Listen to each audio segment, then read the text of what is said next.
I'm very excited today because we actually haven't had many guests, even though many of you know my background actually has a connection with coffee and building coffee change and cafes. And so there's been a couple of people talking where we've been talking coffee, but never like really in the last, I would say, year, maybe not in a new paradigm. And Darren, who is on the call today, is the CEO of a very exciting coffee brand moving fast in the US, Clutch Coffee Bar. And we're going to be talking about, how the approach has been building this business over the last couple of years and how they really are using, you know, culture as a vehicle, but also really are doing things slightly different than you normally say. And that's definitely what I got out of my research, but also my conversation with Darren. But enough of that. Let Darren talk a bit more about the company. Welcome to you, Darren. It's a great pleasure to have you here on the show. Thank you so much for having me, Michael. I'm very excited to have a great conversation today about coffee. Yeah, and tell me a bit about how did you get that coffee bug? Because you're probably not it's not what you've been doing all your life, but you have a very, very interesting story and where you got into coffee. Absolutely. So I first got into the coffee space when I was 18 years old, and I was working at a grocery store, and I had to walk by this coffee kiosk inside every day. And there were very attractive girls working there who had a tip jar that was overflowing. And as I'm stocking grocery store shelves, and I'm like, man, that looks like a lot more fun than what I'm doing. So I just asked, I said, hey, how do you get a job here? And was fortunate enough to have that be kind of my entry point to get into the space, and fell in love not only with coffee, but I think more importantly, the people aspect and relationships, both with customers and with coworkers. And so that was kind of my initial entry in. I worked in the coffee space, both in a cafe and a drive-through setting all the way through college. And then I got an adult job. And as I progressed my career in medical device sales, there was something that just kept pulling me back. And I said, I have this itch to scratch. And I really was passionate about wanting to make a career out of the coffee space. So I went back to the last company that I had worked at, and I was on their track to try to franchise. This is in 2014, 2015. And they ended up changing their model 3/4 of the way through the program, changed their model to where there was no more franchising offered. And so that kind of just really pushed me and inspired me to branch off and start my own. So spent about a year and a half ideating and collaborating with two other co-founders. And Clutch Coffee Bar was born in 2018. And we are 5.5 years old now and just about to open up location number 10. Yeah, and you open up in a in a time of the world where with the pandemic and so on, so much disruption and change. Talk a bit about the journey from launching the first business now to you're on this fast growth journey. What has been like the top milestones on that? Yeah, I think the first biggest milestone was just taking the risk and the chance and going for it. Yeah. And what I told myself at the time, because I took an 80% pay cut from what I was doing in the medical sales world to start this and go on to a founder salary, we'll call it. And the biggest thing that I told myself was, I want to go for this. And if it doesn't work out, we'll fail fast. But I will have regret if I don't shoot the shot here and go for this. Right. And if I stay on the sidelines and watch this industry continue to grow and then say, oh, I thought about that, or I could have done that. Nah, like, what did I actually do? So that was a big milestone, getting on the board and doing that. The first agreement we signed for our first couple locations, I actually signed while I was on my honeymoon in Australia. And so when the book comes out at some point in the future, there's a really cool photo of me signing the papers while I was in Sydney. And so that was the first big milestone. And then I think the next one honestly was, you have your first couple locations, and they started to do really well. And it's like, okay, how do we take this and share what we offer to customers, and impact other communities? And so the last year and a half has been really exciting because it's kind of put us on this express lane to growth, and we will almost double in size this year, and we plan on doubling Mm, again in size in 2024. wow, wow.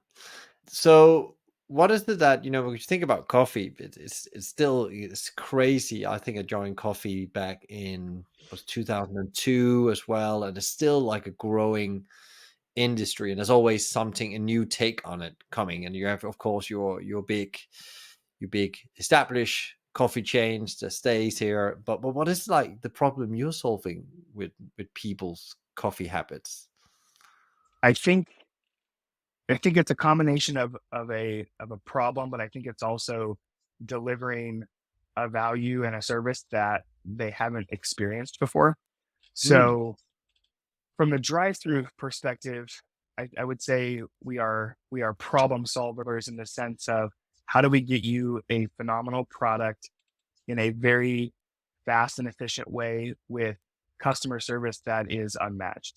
That's really the focal point for us every single mm, day. And so you could argue we solved the problem, if you will, during the pandemic, right? When unfortunately a lot of cafe concepts where you would be in closer contact, had a lot of restrictions put on them. The model that we were in or are in was set up pretty efficiently to continue to be able to service people. And so we actually saw a really large jump in volume during that time. I think people also needed an outlet to go see another human face and talk to someone else besides whoever they were cooped up with at home for a while. So it kind of became mini therapy sessions for people. And then I think in terms of the value of what we're offering to people, the way I describe that is think about when you got your first smartphone. You didn't know you needed it until you had it and you go, "Oh my gosh, like how have I been living without this before?" Right? It was just a game changer. And so that's kind of the experience people often get when they leave the bigger brands that they've traditionally gone to because that's all that's been available in their community. And then Clutch comes along and they're like, "Wow, I didn't know this level of quality, speed, service existed. I'm not going back. I'm now committed to Clutch."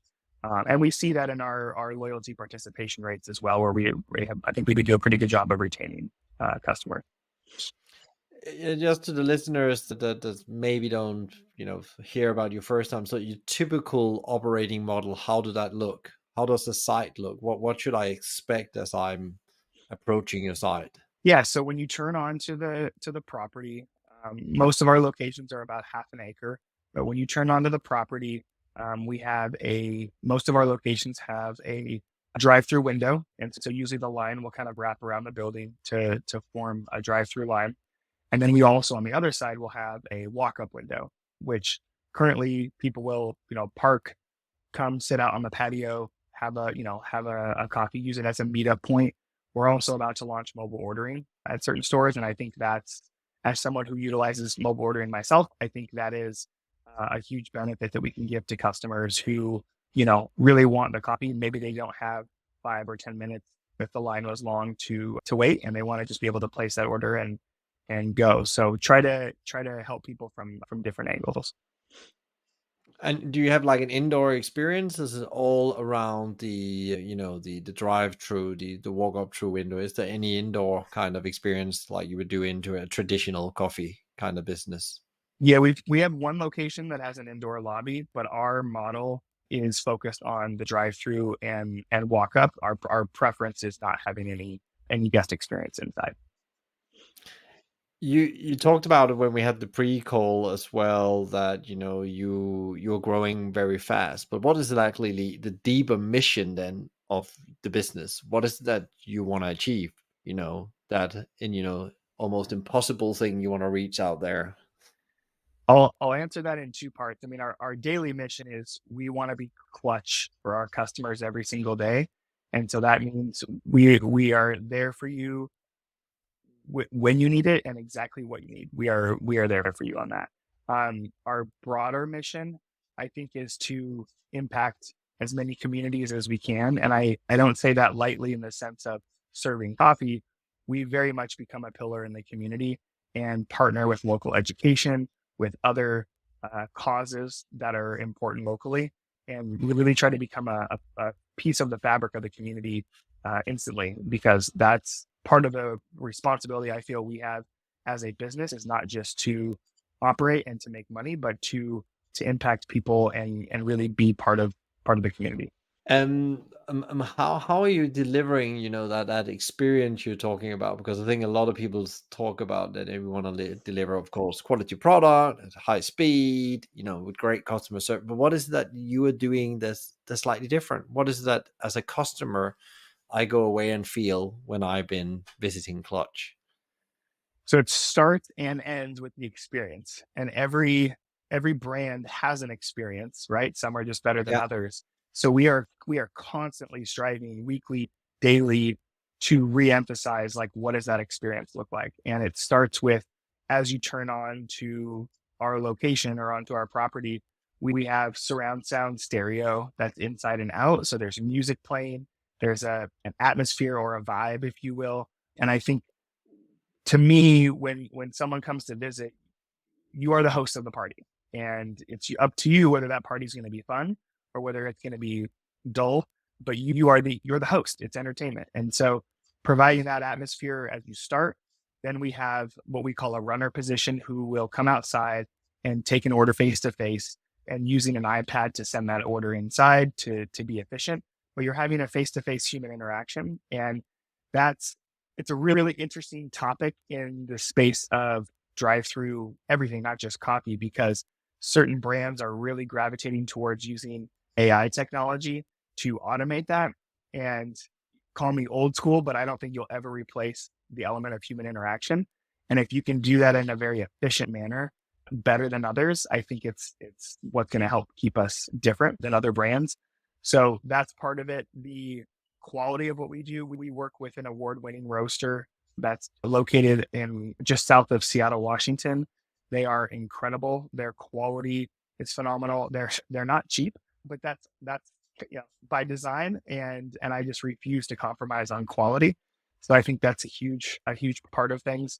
When you get to our window, right? So if we take your order outside and you get to the window to pick up your coffee, we have a team member who is specifically dedicated to focus on that position, on having a conversation and engaging. So a lot of places you go might open the window, take a payment, close the window, turn their back, and then bring your drink back out. The window stays open every single second of the day that we are open. And we have someone whose Mm. sole job is to focus on that relationship and talking to that customer, right? And not everybody wants to talk, but most people are very pleasantly surprised, where we're asking them about their day. We're asking about what they're doing.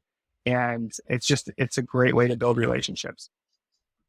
That's super interesting, because it leads to me to the next question, because in our conversations you mentioned something to me when I thought, okay, you really thought about that experience, because to create that experience you need to have something, I call it something that works at home, something in the background nobody knows, and you called it the three C's of Clutch. Can you talk a bit about that to the audience? Because again, you defined very early on your journey, this is how you do and live things in principle. Absolutely. So the three C's of Clutch are customer, culture, and community. And none of those can be sacrificed for the other. So if we start with customer, that is, we tell our employees that is the lifeblood. They're the ones that actually sign your checks. I'm just a purveyor, right? That they are the ones that support us on a daily basis. And so they are the if you take care of them, they're going to take care of you. So that hyper focus on customer and the customer service is everything. Um, from the cultural aspect, that really pertains to our employees, right? Are we creating an environment that people are excited to come to work, or do they say, I have to go to work today? And we strive for the former in spades. So are we providing an environment where they're getting to listen to music they like, work with people that become their friends? It's in an up pace, upbeat environment. Do they enjoy that aspect and and they making tips every day? So are you providing a really fun environment for people? And then the community aspect, kind of like we touched on, is what are we doing specifically to impact the community, right? And so, like, we're opening a new location in about a month and a half, And I've already been in contact with, there's a high school just down the road. And so we've been in contact with the principal there. And we are going to do a couple different things. We do this with every opening that we do. We find local school. We will do a day where we provide coffee for the entire faculty for free to just support them. My mom was a high school English teacher, so I have a soft spot for education. And then additionally, we will take a day once we open and we do what we call a proceeds day, where we will donate 100% of what we would normally make that day. And it goes directly to the school. There's no strings attached. We want to be a great partner in the community. And usually that opens up. Well, the first question we get is, what's the catch? There is no catch. It's meant to be a force for good. And then beyond that, I think it opens up other relationships where they say, gosh, we have these events coming up. Could we collaborate? Could you support? And yeah, the answer is almost always yes. And come diving into the culture bit, which also I call the people bit. Like, what is your approach to people? Why it's different than others? What is like your strategy? Why is it that because you scale quite fast, and in my experiences, especially if you don't have that factor really well balanced or really agile, that's where many gets into trouble as they scale their concept, brands, and story. Yes. So it's just a very strong focus on finding the right people, and they're hard to find. So when you do find them, make sure you take very good care of them.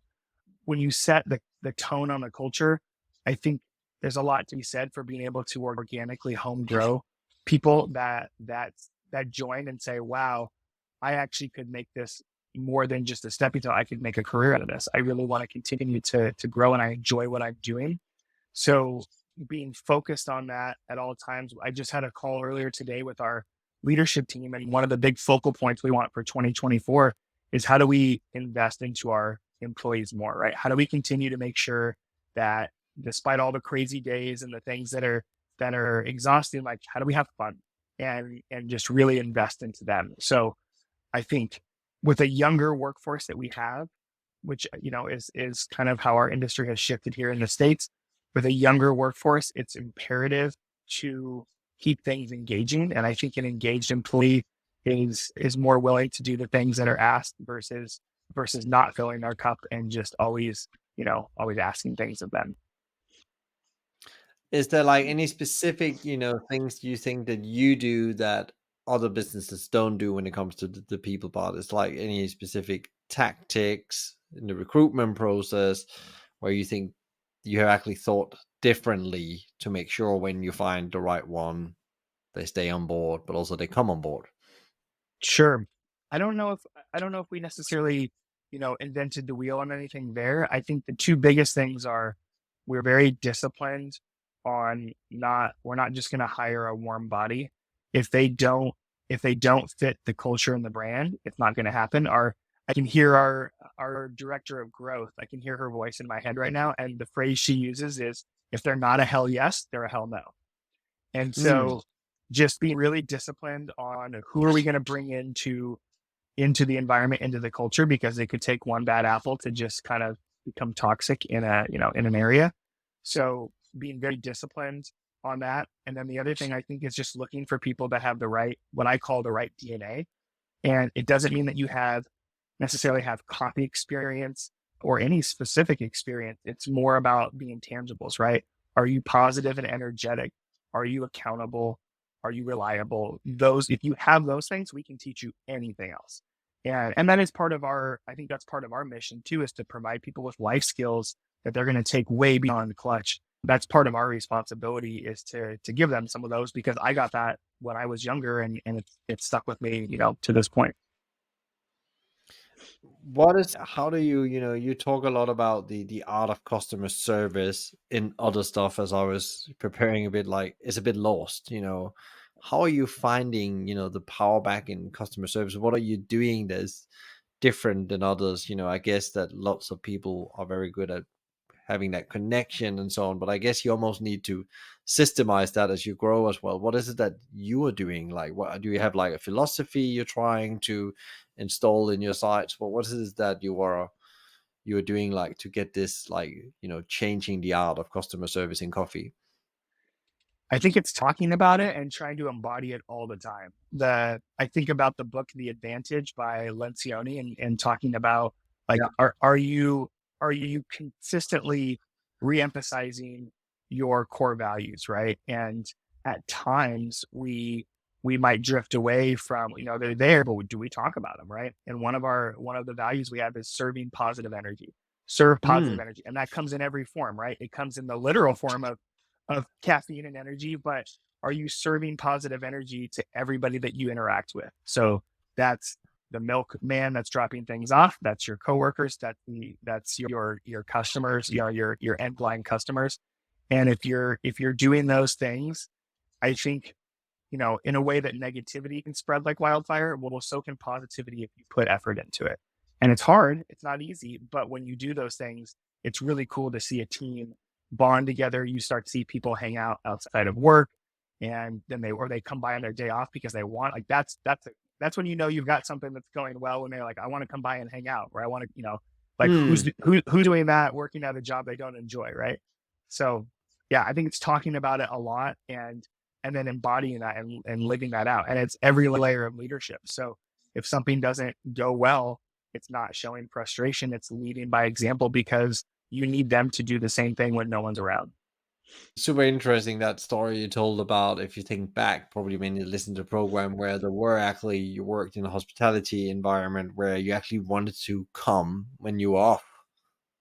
And you also know the people who was doing that, they were principal the culture carrier and your talent pipeline going forward, because they really, really bought into the core of what, the clutch is about, or whatever company is about. I think that's really, really interesting. And I think also the it's really like, especially in a time we're in, like, how can you actually reinforce something that you are in control of, like positivity, like, and it's so hard, even, everybody has optimistic, I believe I have an optimistic view on the world, but even I have to really fight for being there, because there's so many forces in the world right now, in business and politics and so on, that's actually pulling me in the right direction. So if I can go to some kind of touch point in my day where I know, if that's hospitality or customer service or whatever it is, that actually injects positivity into my life, I would pay for that, because it's like, you need more of that, because most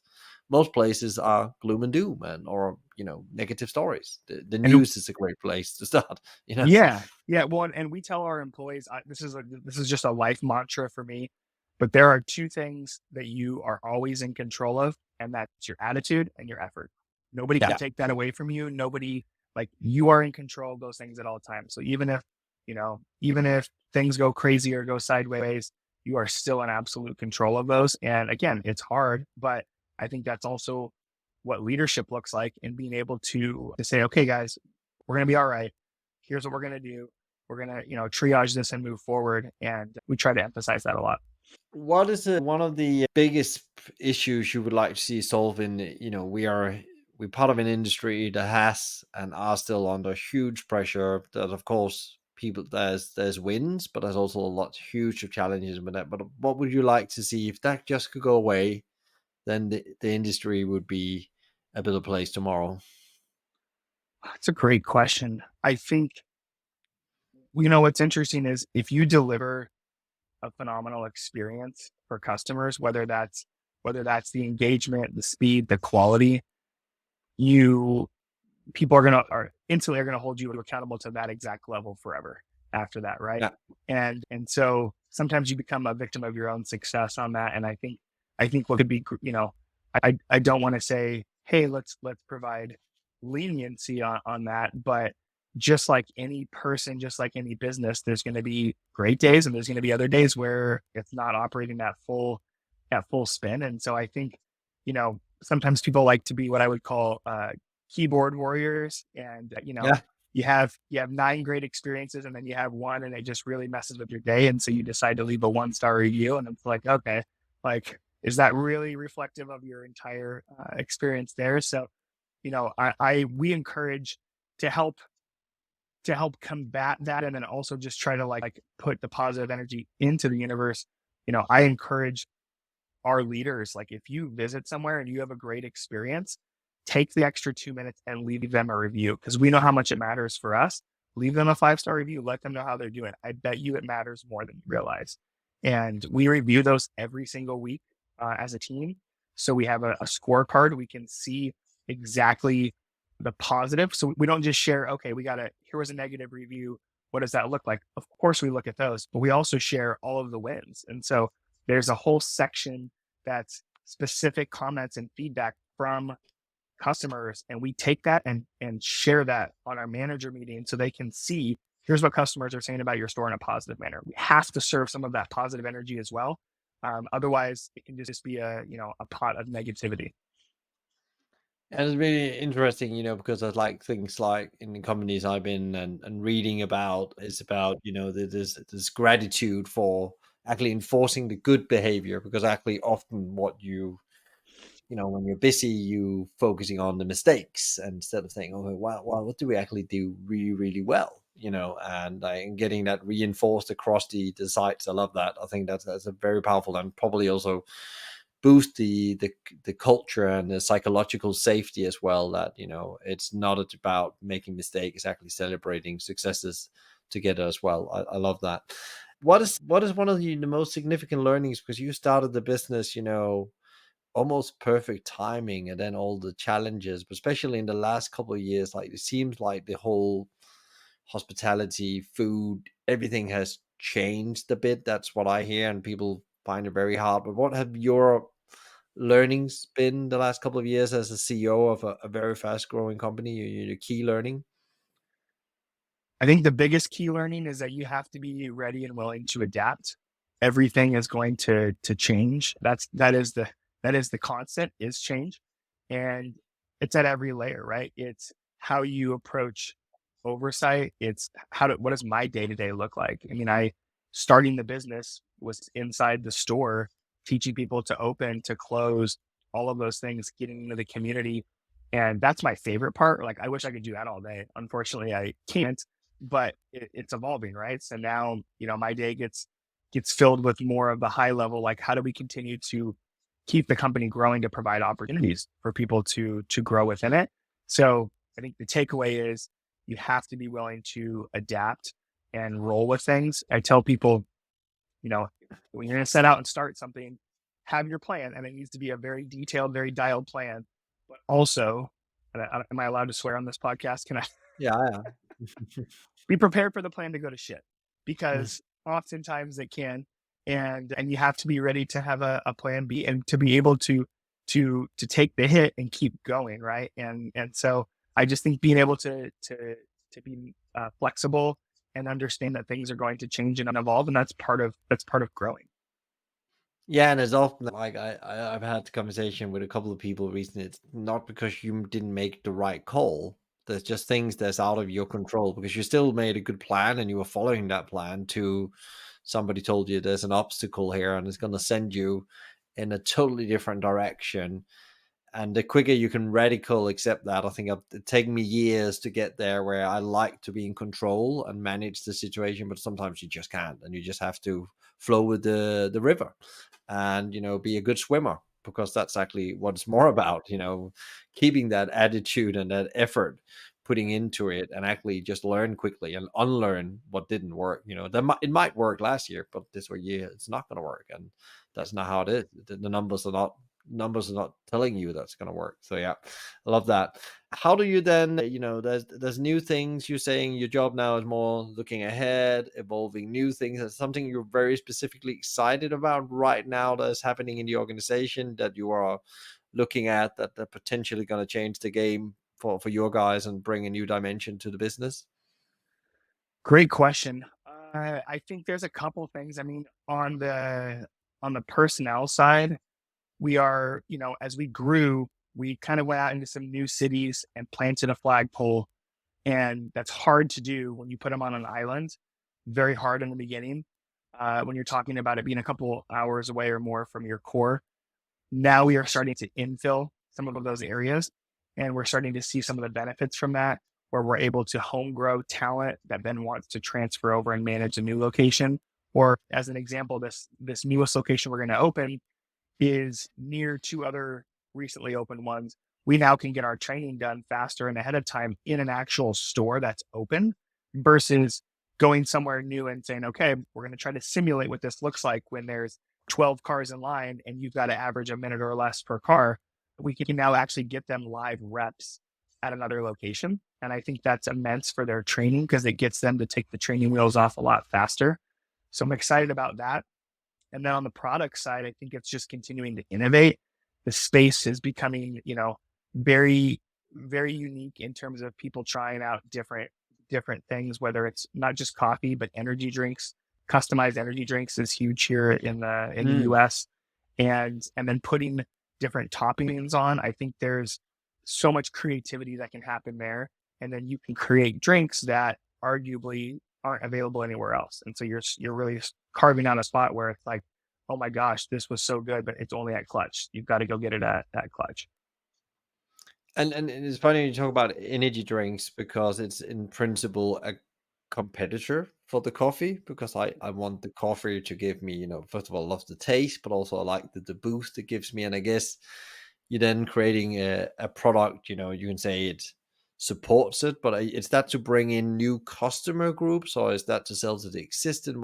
What is the idea around doing energy drinks? That, whether it's energy drinks, smoothies, juices, teas, hopefully there's something for everybody. Energy drinks have caught on, I think, for a couple reasons. One, I think it's a generational shift. So in the same manner that like my parents would always drink hot coffee, right? Or that was kind of the thing. 80% of the coffee we sell now is either iced or blended. 80%. Hmm. It's crazy. And I love it because you can be more consistent versus steaming milk has more variance. And I think there's also just a generational shift of, finding other forms of caffeine if someone doesn't necessarily like coffee, or maybe they don't want to have the dairy that's there. And so they're shifting toward energy drinks. It also is fruit flavor centric. So the way we make it is taking, we are just launching our own energy drink now, which I'm excited about, but then taking that and infusing it with whatever fruit flavor you want, like a fruit flavored syrup. And so you can really customize that beverage, and we can do it over ice or blended. It's kind of like an energy slushy, and it's just unique. And I think it's something that our core competitors aren't doing in the area that we're in. And so it's a huge advantage for us.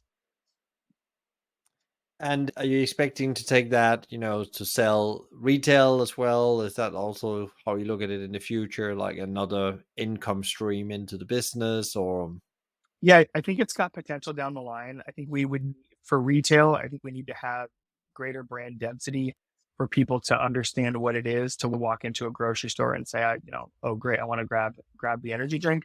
The initial goal was controlling more of the supply chain, creating yeah. a better product, and decreasing our cost of goods. Yeah, it's gonna be exciting to follow how that evolves. How are you like let's turn the light back on you as the CEO of such a fast growing business. You have two business partner, two co-founders with you there, but how are you ensuring that you actually are in the right spot? Because as you say, it's changing all the time, and the speed you've been moving in.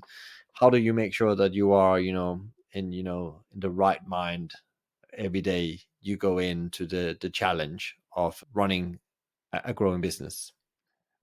That's one of the best questions I think I've ever been asked. I think for me, I'm wired to be a servant leader. That's just the approach I try to take every day. And I think about it and say that there are hundreds of people that are counting on me to bring my best and to deliver. And if I fall short of that, I am doing them a disservice. Like they're entrusting me with their time, their effort, their energy. It's my responsibility to deliver on that. And you're right, it's not always easy, but there is no backstop behind me. I am the backstop for better or for worse. So I think as a leader at any level in the organization, if you think about it from that lens of, you know, you need to be that rock for people. I think it builds trust, respect, and I don't know. I enjoy it. Like I thrive off of creating opportunity for others and then seeing them grow. There's someone I'm in our organization I'm thinking about right now that started off as a barista, then became a shift lead, assistant manager, store manager, regional, and and everybody loves playing for him and working for him because he's a servant leader himself, and because he does things, he doesn't, nothing's above him, right? Takes out the trash, stays late to help do things, like just puts in the effort, and I think that builds a lot of respect. So Peter Perez, if you're listening, that's a shout out to you. We'll make sure to have a shout out to him and try to make push the episode over to him. That sounds like somebody that really has put a mark on you. Another thing I noticed from our previous conversation, because behind me, as people know, I love books and I read a lot of books, and especially business books. And last time I talked with Darren, we started talking about, we ended on books somehow. And could you just share with me, like, some of your favorite business book? We have one. I know that she had Good to Great. We really, both of us was into the Jim Collins world, and I can see that as you talk about the business as well. But like other books that you say these are the must read books, and then talk a bit about how you use this book internally as well, which I also thought was an interesting conversation topic last time. Sure. I mean, so the advantage, which I was talking about Yeah. earlier, I think it's a pretty impactful one. And how do we use it internally? We actually have every quarter our managers will read a book together, and then they talk about, every week they read a chapter and they talk about it. And what I love about the structure there is it's not, it's, we call on, like, we're going to call on you and you're going to share, right? So we'll find out if you actually did the reading or not. But then it allows people, like, everybody has different takeaways, that things that stood out to them, and I think it allows iron to sharpen iron, where you are going through that together. You also now have a shared experience that you created by reading this book together and achieving and accomplishing something together. So we do that on the manager level, managers and regional managers. And then as a leadership, as an executive leadership team, we read we aim to read 2 books a quarter as a team. We're part of the Pinnacle Leadership Program, and so there are certain things that are assigned that we focus on. And I think in the same manner, it's getting us to think about the business, how we lead, how we overcome obstacles. And again, doing that together, we have, we meet up in person because we're kind of geographically spread out. We meet up in person to go over things specifically. So that's one. Another book that's a personal favorite of mine is How to Win at the Sport of Business. And Mm. it's by Mark Cuban, who is a tech founder, and then owns the Dallas Mavericks NBA basketball team. And so, the key messages and takeaways there is that business is a 24/7, 365 game that never ends. And if you're not doing something to grow, you are essentially dying because other people are continuing to work, right? And so it's kind of the thought process of the challenge of, how do you continue to push and to innovate and to be competitive. Yeah, because very interesting, because business has now changed to that. But before, actually, the business day ended at some point Yeah. and actually everybody was off. That's not how it is anymore. You are continuously being pushed by others that's working when you're not working in some kind of format, even if you're employed in a job or whatever it is. And the only thing you can do is like push your own towards your own best self. As I say, that's your most important job as a leader or an individual. Well, and I think you can use it to your advantage too. Like, we have 4 virtual assistants that help in different areas of the business, whether it's graphic design or building our ad campaigns for social media.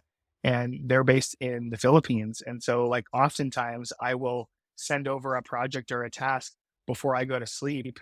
And then because of the time difference, when I wake up, it's usually done and in my inbox. So you can use it to your Mm. advantage as well. Yeah, that's a great way. And also using like virtual assistants is really interesting as an organization structure. Even the growth you've been through and the size you are, you're actually using, the freelancer world and the global and the global reach you can do with that as well. I think that's really, really interesting, because normally in hospitality we want to own all the headcounts, and that just makes things slower in a way, and you might not always get the best product as well. So Yep. Yep. um, what is the question you wished I've asked you, Darren? And what would the question be? And what would you answer? The question that I wish you had asked. That's good. I guess maybe where is Clutch headed in the next, 1, 3, 5 years? And the answer to that is we have a goal to get to 50 locations by the end of 2026. So Yeah. we are just about to open number 10. By the end of next year, we'll be at 20. And so it's, which is a big challenge. I think the biggest thing is the human capital and finding the Yeah. right people. It's, I was just reading about the other day about Crumble cookies and how they have 900 locations in like 6 years, and they went the franchising route. But when you grow that fast, right, like what does that do you get the right people, and what does that experience look like when you visit locations? And so we are just innately focused on the right people, the right experience for customers, because I think that's just one of the biggest differentiators. So I'm just really excited about our growth and where we're going. Yeah, and it's really interesting how you see that that challenge is also, in my experience, the hardest to crack. But if you crack that, then there's also, infinite, possibilities, because then that's where most get wrong, or where they have to claw back and figure that out, because it's not the amount of properties often that's the challenge. It's more the human capital. I love that. Is there any advice you want to give to leaders out there that also are building, growing their businesses, like the top advice you would give them in as the world is today? Great question. I think the biggest thing is being a servant leader. That's critically important to me, I think, because that's how you're going to build buy-in. That's how you're going to build trust. And there are points in time where I strive to be that, and maybe I have veered off the path, right? And so it's like, how quickly can you get back Mm, onto that and make sure that you stay on that. And then I think also including key people in decision making, right? Doesn't mean it has to be a democracy per se, but making sure people are bought in. It's not just, here's what we're doing, go do this. Make sure they have a chance to participate, right? There's certain things there that, let's say there was three choices on something. I might in my mind have a very clear idea of what I think should be the top choice, but I also could live with all three. They would be fine. And so use that as an opportunity to share with people and say, hey, what are your thoughts? What do you think? And maybe they end up at the same answer, maybe they don't, but giving them a chance to be bought into that, I think, is really important. So getting the feedback, but then at the end of the day, making sure you're a servant leader in your actions will serve you very well.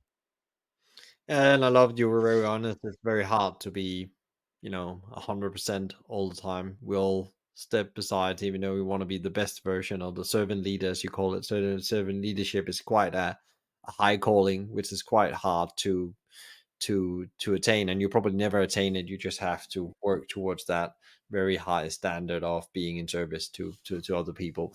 Where can people find out more about Clutch and connect with you, and if they have additional questions, where's the best place? Yeah, a couple spots. So our website is clutchcoffeebar.com.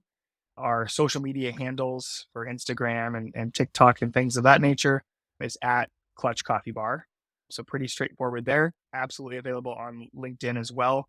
I think I'm actually probably wearing this hoodie in my picture that's on there. Would be happy to connect with anybody, and if any listeners have questions afterwards, I'm happy to connect and support. And I did a podcast recently where someone had aspirations of starting their own drive-through location in a state totally different than ours, and so we made time. We hopped on a phone call and chatted through some of the things that I felt were key elements to get them started. So I'm happy to help anybody that's looking to grow, whether it's coffee or else.